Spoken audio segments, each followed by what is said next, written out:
Mathematics 10th point में आपका हार्दिक स्वागत है। आज अपन एक नया टॉपिक स्टार्ट करने जा रहे हैं। पिछले वीडियो में अपन ने 12th की क्लास का अपन ने वीडियो लिया था। अपन एक तो 12th का और एक अपन बीएससी का सिलेबस अपन यहाँ ऑनलाइन क्लासेस के थ्रू आपको प्रोवाइड करवाने की कोशिश कर रहे हैं। आज से अपन बीएससी का सिलेबस स्टार्ट करने जा रहे हैं।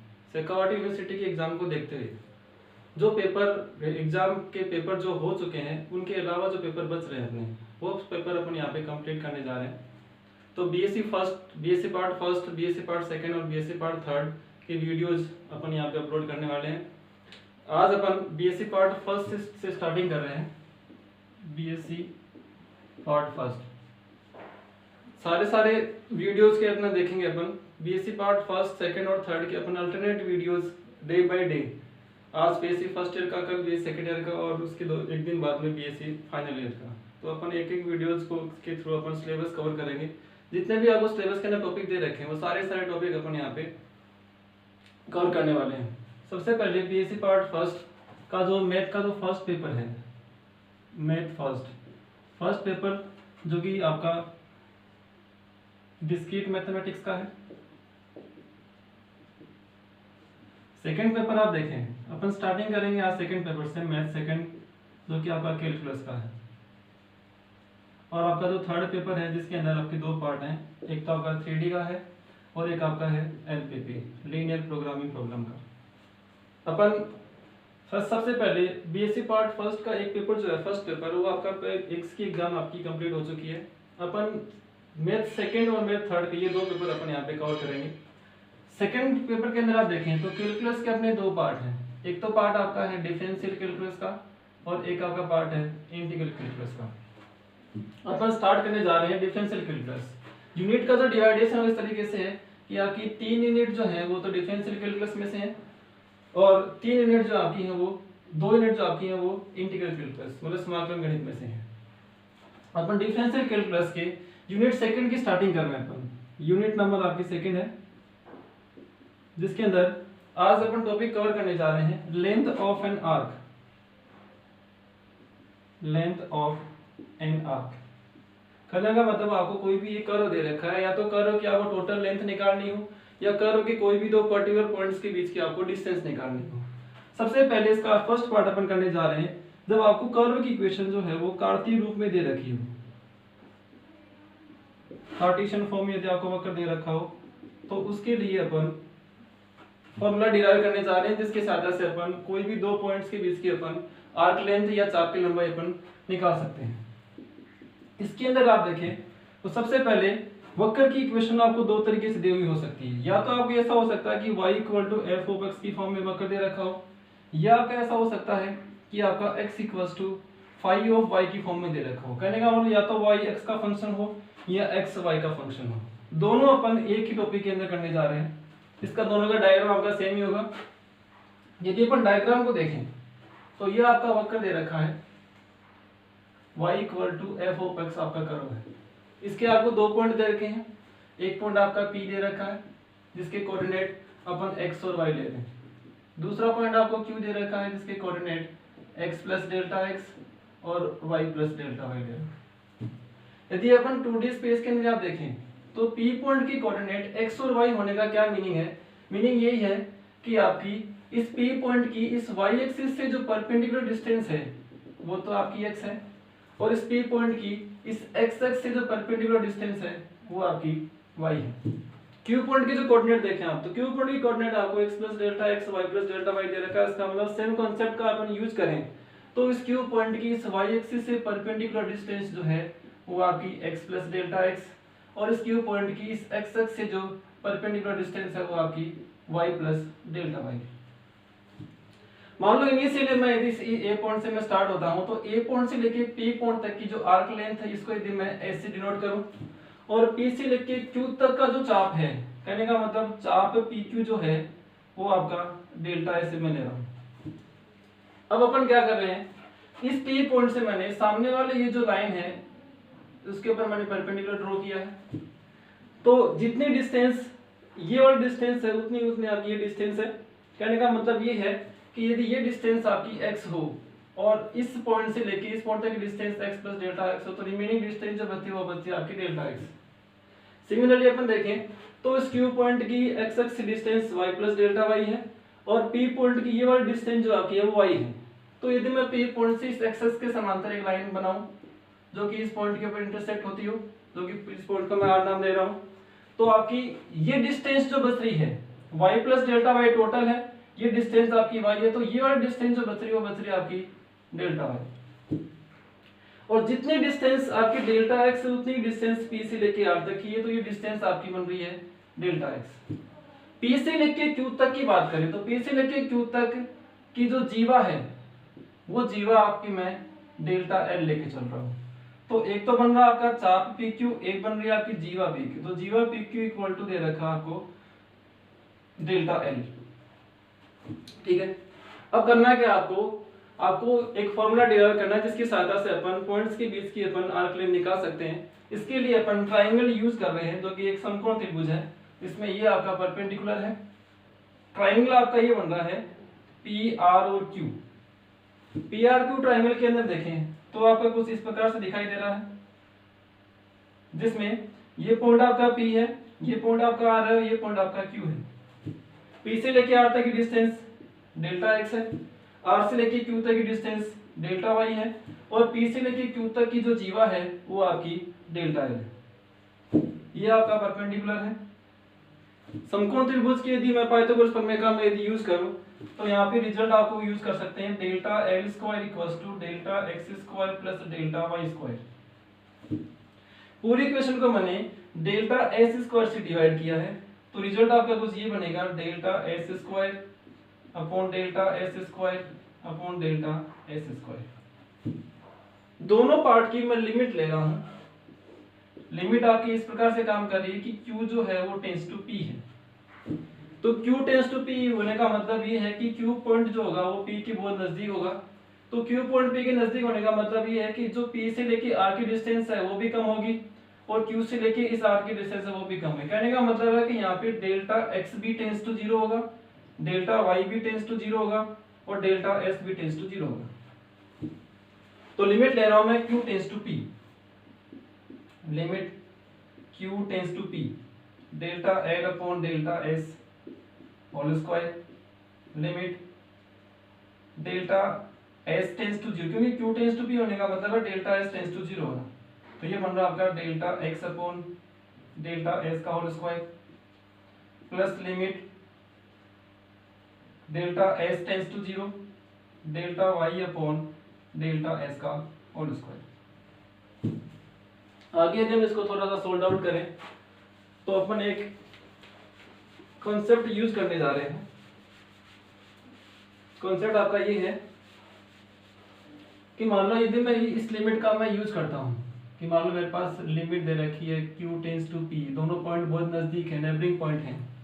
तो उस कॉन्सेप्ट के अंदर यदि मेरे पास एक तो आपके पास दे रखी हो जीवा और एक आपके पास दे रखा हो चाप, कहने का मतलब डेल्टा L और डेल्टा S का रेशियो।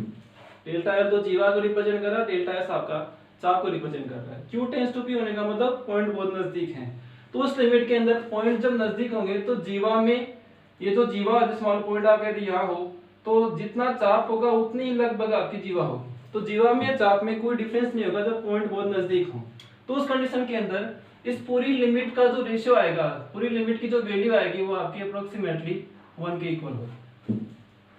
दूसरी चीज, मान लो आपके पास ये वाली quantity limit delta x tends to 0 delta y upon delta x। तो अपन डिफरेंशियल इक्वेशन से जानते हैं या अपन अवकलन के नियम से जानते हैं कि इस चीज को मैं dy बाय dx रिप्रेजेंट करता हूं। तो यहाँ पे देखो दो चीजें हैं, इस लिमिट की वैल्यू तो मिलेगी आपको 1, ये वाली जो लिमिट आपकी आ रही है इसकी वैल्यू इसको लिख सकता हूं मैं dx बाय ds का होल स्क्वायर, इस dy by delta y upon delta s को लिख सकता हूं मैं dy बाय ds का होल स्क्वायर। तो आगे जो आपका रिजल्ट मिलेगा, आपको जो रिजल्ट बन रहा है वो क्या बन रहा है कि 1 इक्वल टू, एक लिमिट तो आपकी 1 बन रही है, एक बन रहा आपका dx बाय ds का होल स्क्वायर, एक बन रहा आपका dy बाय ds का होल स्क्वायर। यहाँ पे मैं क्या कर रहा हूँ, नीचे जो ds स्क्वायर की जो टर्म आ रही है उस टर्म को मैं यहाँ से सेपरेट कर रहा हूँ, तो आपका एक फॉर्मूला बनेगा D S square equals to D x square plus D Y square की फॉर्म में। ये एक इम्पोर्टेंट फॉर्मूला है जो कि आगे आपकी बहुत जगह काम में आता है। अब देखो अपन निकालने कैसे, आर्क लेंथ अपन निकालते कैसे हैं। इस फॉर्मूले के अंदर इसको हम इक्वेशन नंबर मान लो फर्स्ट नाम देता हूँ, तो इस फॉर्मूले को आगे थोड़ा सा मैं सिंप्लीफाई कर रहा हूँ। पूरी इक्वेशन को मैंने डिवाइड कर दिया डी एक्स स्क्वायर से, तो आपके पास रिजल्ट आपका कुछ ये आ रहा है D S by D x, और साथ ही साथ मैंने स्क्वायर रूट भी ले लिया, तो रिजल्ट इक्वल टू आएगा आपका plus minus square root of 1 plus D Y by D X का होल स्क्वायर। यहाँ से आप देखें मैं प्लस साइन यहाँ पे यूज कर रहा हूँ क्योंकि आर्क लेंथ या कोई भी लेंथ जो है वो नेगेटिव नहीं हो सकती। उस कॉन्सेप्ट के अंदर अकॉर्डिंग देखें तो डी एस इक्वल टू बनेगा आपका under root 1 plus D Y by D X का whole square into D X के साथ।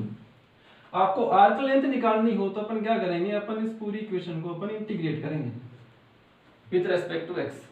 कैसे, मान लो आपके पास पॉइंट पी दे रखा है, इंटीग्रेशन में एक्स के रेस्पेक्ट में कर रहा हूं, तो इस पी पॉइंट के ऊपर एक्स की वैल्यू मान लो आपको ए दे रखी है, और इस क्यू पॉइंट के ऊपर आपको एक्स की वैल्यू जो है वो आपको बी दे रखी है। तो यहाँ पे एक्स की जो भी लिमिट है वो मैं ए से लेकर मैं बी यूज कर रहा हूँ। उसके बाद में जस्ट आप देखें, मान लो ये पॉइंट आपका पी है, ये पॉइंट आपका क्यू है, तो पी से लेके क्यू तक की आर्क लेंथ एस मिलेगी आपको। ए से लेके बी तक पी पॉइंट के ऊपर एक्स की वैल्यू ए और क्यू पॉइंट के ऊपर एक्स की वैल्यू बी। तो इस फॉर्मूले का यूज करते हुए मैं दो पॉइंट के बीच की मैं डिस्टेंस निकाल सकता हूँ, जबकि आपको वक्र की equation y equals to f of x की फॉर्म में दे रखी है।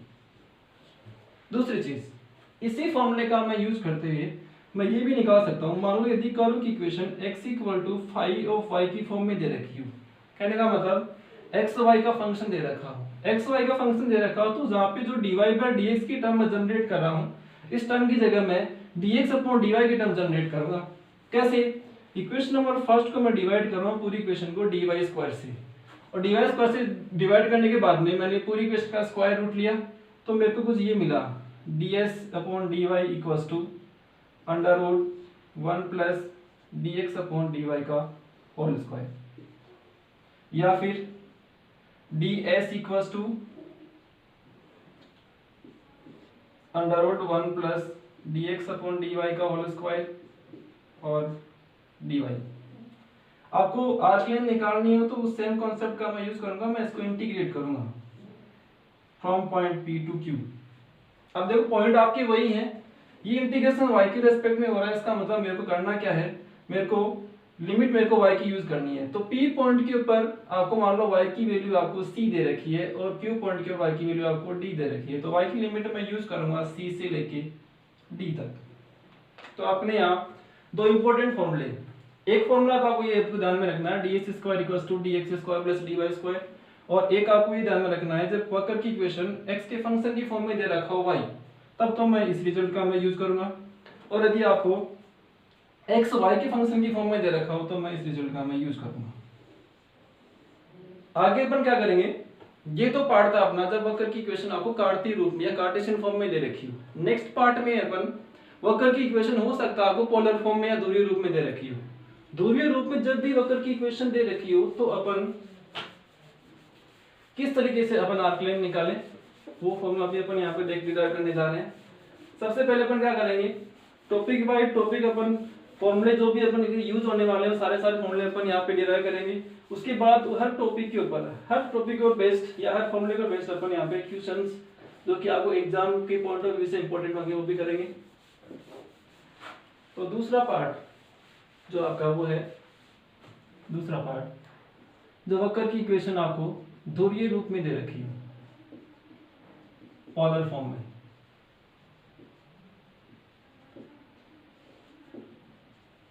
ठीक है। पोलर फॉर्म का मतलब इसके भी दो पार्ट हो सकते हैं। फर्स्ट पार्ट इसका ये हो सकता है कि r जो है वो आपका थीटा का फंक्शन हो सकता है, और दूसरा पार्ट इसका ये है कि थीटा जो है वो r का फंक्शन हो सकता है। दोनों का डेरिवेशन एक ही है, चाहे आपका r थीटा का फंक्शन हो या फिर थीटा r का फंक्शन हो। अब r equals to f of theta वक्र यदि दे रखा हो तो इसका डायग्राम अपन कुछ इस प्रकार से बना सकते हैं। मान लो आपका ये कोई वक्र दे रखा है, वक्र r equals to f of theta दे रखा है, उसका इनिशियल पॉइंट जो है आपका वो p दे रखा है, जिसके कोऑर्डिनेट अपन आर ओ थीटा ले रहे हैं। पोलर फॉर्म की बात करें तो कोऑर्डिनेट आर ओ थीटा की फॉर्म में लेंगे। पी पॉइंट का नेबरिंग पॉइंट अपन क्यू लेके चल रहे हैं। क्यू पॉइंट के जो कोऑर्डिनेट हैं वो आर प्लस डेल्टा आर और थीटा प्लस डेल्टा थीटा है। अपन यदि इसको सिस्टम में देखें तो पी पॉइंट की कोऑर्डिनेट आर ओ थीटा होने का मतलब क्या है कि पी पॉइंट की इस पोल से जो डिस्टेंस है वो कितनी है, आर है, और प्रारंभिक रेखा के साथ में बनाया गया जो कोण है ये आपकी प्रारंभिक रेखा है, और प्रारंभिक रेखा का इस ध्रुवांतर रेखा के साथ बनाया गया जो कोण है वो आपका कितना है, ये डिस्टेंस आपकी आर है, ये आपका एंगल कितना, थीटा। सिमिलरली क्यू पॉइंट के coordinate R plus delta R theta plus delta theta है, तो क्यू पॉइंट की इस पोल से डिस्टेंस या पोल से जो दूरी है वो आपकी आर प्लस डेल्टा है, और बनाया गया एंगल प्रारंभिक रेखा के साथ में ये पूरा एंगल कितने का बनेगा आपका, थीटा प्लस डेल्टा थीटा। तब यदि आप देखें ये एंगल आपका थीटा है और यहां से लेके यहां तक का पूरा एंगल जो थीटा प्लस डेल्टा थीटा है, तो आपका जो रिमेनिंग एंगल जो बचता है इस पोलर लाइन के बीच में, इस पोलर लाइन के बीच में, वो एंगल बचेगा आपका डेल्टा थीटा। P और Q तक के बीच की जो चाप की लंबाई है वो चाप की लंबाई में चाप PQ जो है वो मैं डेल्टा एस ले रहा हूं, और एक आपकी है जीवा PQ, ठीक है। ये तो आपकी है जीवा PQ और ये आपका है चाप PQ। P से मैंने क्या किया है, जो सामने वाली जो ध्रुवांतर रेखा है उसके ऊपर मैंने परपेंडिकुलर ड्रॉ किया है, लंब डाला है, ये आपका लंब होगा। इस पॉइंट को आपने मान लो आर नाम दे रखा। अब आप ध्यान से देखना, यहाँ पे एक ट्राइंगल मिल रहा है आपको। ट्राइंगल कुछ ये है, ट्राइंगल आपका बन रहा है ओ पी ओपी, ये आपका क्यू है, ये मैंने परपेंडिकुलर डाल रखा है सामने वाले भुजा के ऊपर, ये पॉइंट आर है और ये परपेंडिकुलर है, ठीक है। अब यदि आप देखें आपको यहाँ पे दो ट्राइंगल यूज करने हैं, एक तो मेरे को ट्राइंगल ये वाला यूज करना है और एक मेरे को ट्राइंगल ये वाला यूज करना है, ठीक है। सबसे पहले अपन देखें इस ट्राइंगल के अंदर देखें तो ये वाला एंगल जो बन रहा है वो एंगल आपका डेल्टा थीटा बन रहा है। ओ से लेके पी तक की डिस्टेंस कितनी है, आर है, ठीक। ओ से लेके पी तक की डिस्टेंस कितनी हो गया, ये आपका, ये भी आपका परपेंडिकुलर दे रखा है, ध्यान दें आप। अब ओ से लेके क्यू तक की आप बात करें, ओ से लेके क्यू तक, ओ से लेके क्यू तक की जो डिस्टेंस है वो आर प्लस डेल्टा आर दे रखी है, और इस ट्राइंगल के अंदर देखें तो ये डेल्टा थीटा दे रखा है आपका। आपको चाहिए क्या, आपको इस ट्राइंगल का यूज करना है। ट्राइंगल आपका है पी आर क्यू ट्राइंगल आपका। पी आर क्यू ट्राइंगल के अंदर देखें तो पी आर इसका लंब होगा, पी क्यू आर क्यू इसका आधार होगा और पी क्यू इसका कर्ण होगा। तो आपके पास रिजल्ट कुछ ये होगा, P Q square equals to P R square plus R Q square, ठीक है। अब आपको चाहिए क्या, आपको एक तो पी आर डिस्टेंस चाहिए, एक आपको आर क्यू डिस्टेंस चाहिए। तो आप देखो इस डायग्राम से आप देख सकते हैं, इस डायग्राम की आवश्यकता नहीं है। इस डायग्राम को यदि आप देखें तो ओ से लेके क्यू तक की distance R plus delta R, आपको ये एंगल जो है वो 90 का दे रखा है। तो आप देख सकते हैं ये तो बनेगा इस ट्राइंगल ओ आर पी के अंदर, ट्राइंगल ओ आर पी के अंदर ये डेल्टा थीटा एंगल, ये इसका कर्ण दे रखा आपको आर और ये आपको दे रखा है लंब। तो कहने का मतलब ये है कि यहाँ से मैं दो चीज निकाल सकता हूँ, कोस डेल्टा थीटा कितना होगा, कोस डेल्टा थीटा का मतलब हो गया आधार बटे कर्ण। आधार कितना होगा इसका, आधार होगा इसका ओ आर, और कर्ण कितना होगा इसका, नीचे आपको दे रखा आर।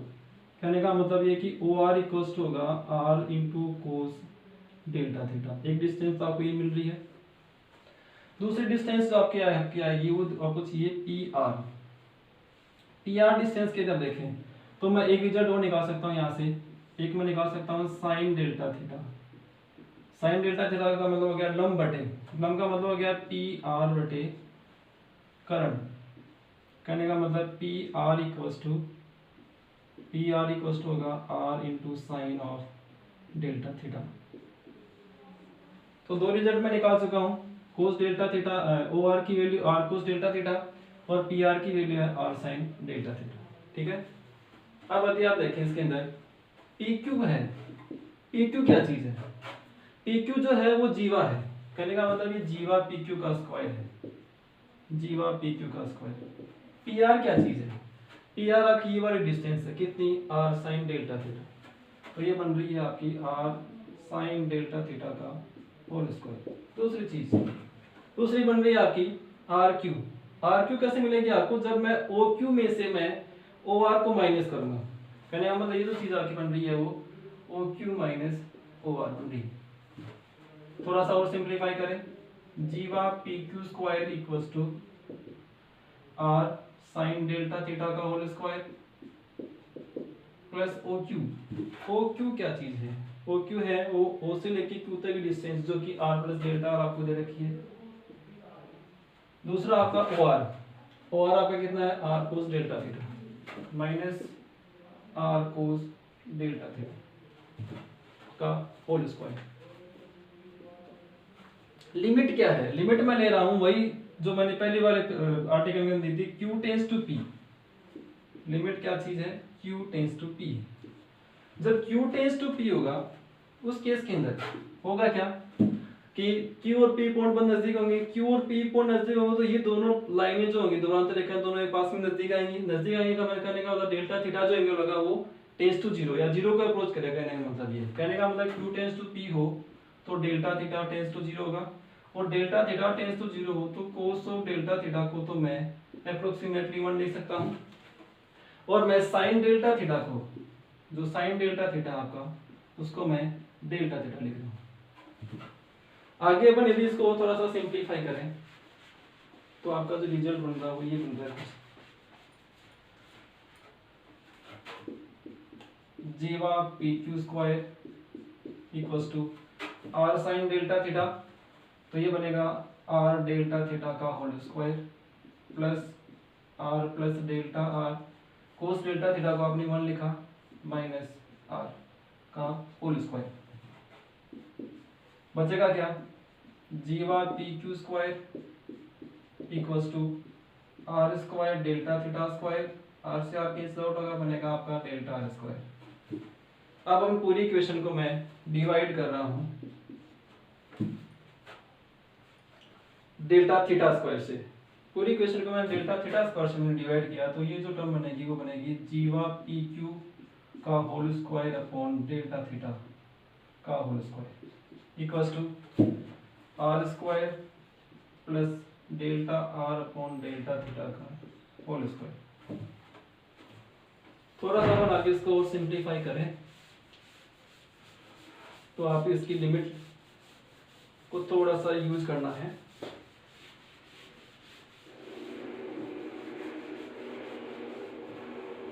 लिमिट मैं ले रहा हूं इसकी Q टेंस टू P, ये चीज आप नोट करें। लिमिट जब Q टेंस टू P होगा तो आपके पास रिजल्ट आएगा जीवा P Q upon delta theta का होल स्क्वायर। आर स्क्वायर के ऊपर लिमिट काम नहीं करेगी। Limit Q tends to P मतलब delta theta tends to zero, delta theta tends to zero और आपके पास रिजल्ट आ रहा है delta R upon delta theta का होल स्क्वायर। अब एक चीज आप नोट करें या दोबारा से देख सकते हैं, जीवा पी क्यू मतलब जीवा पी क्यू को आपने डिवाइड कर रखा है डेल्टा थीटा से तो इसकी लिमिट ले रखी है delta theta tends to zero या Q टेंस टू P। इसको अपन ने क्या किया है, इसको अपन ने चाप पी क्यू से ऊपर नीचे डिवाइड कर रखा, चाप पी क्यू से। इस लिमिट को थोड़ा सा अपन सिंप्लीफाई कर रहे हैं, limit delta theta tends to zero या फिर Q टेंस टू P। एक तो मैंने लिमिट मिली है जीवा पी क्यू अपॉन चाप पी क्यू, ठीक है। एक मिला आपको चाप पी क्यू अपॉन डेल्टा। कहने का मतलब मैंने इन दोनों को तो मैंने अलग कर रखा है और इन दोनों को मैंने अलग कर रखा है। तो ये वाला पार्ट तो बन रहा है चाप P Q upon delta theta, और ये बन रही है जीवा पी क्यू अपॉन चाप पी क्यू। आपको बता जब क्यू टेंस टू पी हो तब उस केस के अंदर आपकी जीवा का और चाप का जो रेशियो होगा वो अप्रोक्सीमेटली 1 मिलेगा आपको। तो आपको मिला क्या, ये तो अप्रोक्सीमेटली बना, तो रिजल्ट में आपको ये मिलेगा, क्या मिलेगा, limit delta theta tends to 0, ये बनेगा चाप P Q upon delta theta.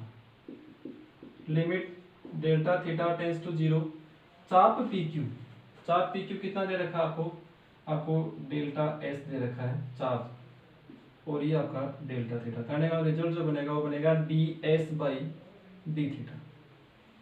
अब अपन आपकी जो ये इक्वेशन बन रही है, इस इक्वेशन के अंदर मैं इस रिजल्ट को मैं यूज कर रहा हूँ।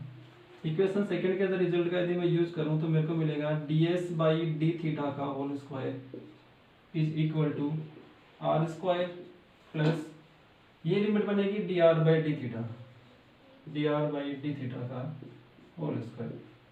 पूरी इक्वेशन को मैंने डी थीटा स्क्वायर से डिवाइड कर दिया, तो रिजल्ट बन रहा है D S square equals to are square, पूरी डी थीटा स्क्वायर से मैंने मल्टीप्लाई कर दिया, गुणा कर दिया, तो D theta R square D theta square, और ये बनेगा डी आर स्क्वायर।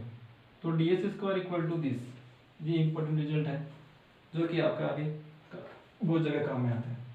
दूसरी चीज, इसी फॉर्मूले का यूज करते हुए आप दो तरीके से चाप की लंबाई निकाल सकते हैं। पहली चीज तो ये कि जब वक्र की equation r equals to F of theta दे रखी है तब तो अपन क्या करेंगे, डी थीटा स्क्वायर से इस इक्वेशन को डिवाइड करेंगे। इक्वेशन नंबर 3 आपकी ये डी थीटा स्क्वायर से इक्वेशन को यदि मैं डिवाइड कर रहा हूँ तो आपको रिजल्ट ये मिलेगा D S square upon d theta square equals to are square plus D R by D theta का होल स्क्वायर। इम्प्लाइज सिंप्लीफाई करें तो ds इक्वल्स टू आपके पास आएगा r square plus D R by D theta का whole square, square root आएगा d theta होगा। करना क्या आपको निकालनी है चाप की लंबाई, तो करने का मतलब आपको इंटीग्रेट करना पड़ेगा पॉइंट पी से लेके पॉइंट क्यू तक। पॉइंट पी से लेके क्यू तक यदि आप इंटीग्रेट करें तो चाप की लंबाई s equals to integration ds point p to point q equals to integration under root r square plus D R by D theta का होल स्क्वायर और डी थीटा। चाप आपका ये था p से लेके q तक, इंटीग्रेशन थीटा के रेस्पेक्ट में हो रहा है। इसका मतलब q p पॉइंट के ऊपर थीटा की कुछ वैल्यू मान लो आपको अल्फा दे रखी है और q पॉइंट के मान लो थीटा की वैल्यू आपको बीटा दे रखी है, तो थीटा की वैल्यू अल्फा से लेके बीटा तक। तो मैं इस रिजल्ट का यूज करते हुए कोई भी दो पॉइंट p और q के बीच की आर्क लेंथ निकाल सकता हूँ इस फॉर्मूले का यूज करते हुए। दूसरी चीज वापस अपन ये देखें तो सेकंड केस ये हो सकता है कि थीटा जो है वो r का फंक्शन हो। थीटा जब r का फंक्शन हो तो इक्वेशन नंबर 3 को मैं डी आर स्क्वायर से मैं डिवाइड करूंगा, डी आर स्क्वायर से डिवाइड करूंगा, उसको मैं थोड़ा सा सिंप्लीफाई करूंगा, तो आपके पास जो रिजल्ट बनेगा वो रिजल्ट कुछ ये बनेगा, क्या बनेगा, D S equals to square root of, अपन ने डिवाइड कर रखा है डी आर स्क्वायर से, डी आर स्क्वायर से डिवाइड करूंगा तो आपके पास रिजल्ट कुछ ये बनेगा R square D theta by D R का होल स्क्वायर, जो कि यहाँ बनेगी टर्म ये बनेगा आपका 1 और डी आर। आर्क लेंथ निकालनी हो इसका मतलब मेरे को इसको इंटीग्रेट करना पड़ेगा from point P to Q, from point P to Q। Integration r के एस्पेक्ट में हो रहा है, इसका मतलब आपको r की लिमिट आपको यहाँ अप्लाई करनी है। तो P पॉइंट के मान लो r की value r equals to r1 है और Q पॉइंट के ऊपर r की वैल्यू मान लो r इक्वल्स टू r2, तो r1 से लेके r2 तक इस इंटीग्रेशन को मैं सोल्व करूंगा और पॉइंट P से लेके Q तक की मैं आर्क लेंथ फाइंड आउट करूंगा। तो यहाँ पे अपन ने दो आर्टिकल देखे, जो वक्र की इक्वेशन कार्टेशियन फॉर्म में दे रखी हो तब तो मैं किस तरीके से मैं आर्क लेंथ निकालूं कोई भी दो पॉइंट के बीच की, और एक मेरे को यदि वक्र की इक्वेशन पोलर फॉर्म में दे रखी हो तो मैं किस तरीके से निकालूं। तो आपको केवल मेनली दो रिजल्ट यूज करने हैं, ध्यान में रखने हैं, वो आप नोट के रूप में लिख सकते हैं। पहला रिजल्ट तो ये था कि d S square equals to, एक तो था d x square plus D Y square. ये रिजल्ट बहुत ही इंपॉर्टेंट रिजल्ट है जो कि अपन इंटीग्रल कैलकुलस के अंदर भी अपन इसका यूज करेंगे। दूसरा रिजल्ट जो था आपका, ये तो था कार्टेशियन फॉर्म वाला रिजल्ट, एक था अपना पोलर फॉर्म वाला रिजल्ट। वो आपका ये था D S square equals to are square D theta square plus D R square. इन दोनों रिजल्ट को अपन आगे समाकलन गणित या इंटीग्रल कैलकुलस के वाले चैप्टर के अंदर भी अपन यूज करेंगे। आज के लिए अपन इतना ही। नेक्स्ट वीडियो में अपन पैरामेट्रिक फॉर्म यदि वक्र की दे रखी हो, प्रास्तिक रूप यदि वक्र का दे रखा हो, तो अपन कोई भी दो पॉइंट के बीच की अपन आर्क लेंथ किस प्रकार से फाइंड आउट करें वो देखेंगे। ओके।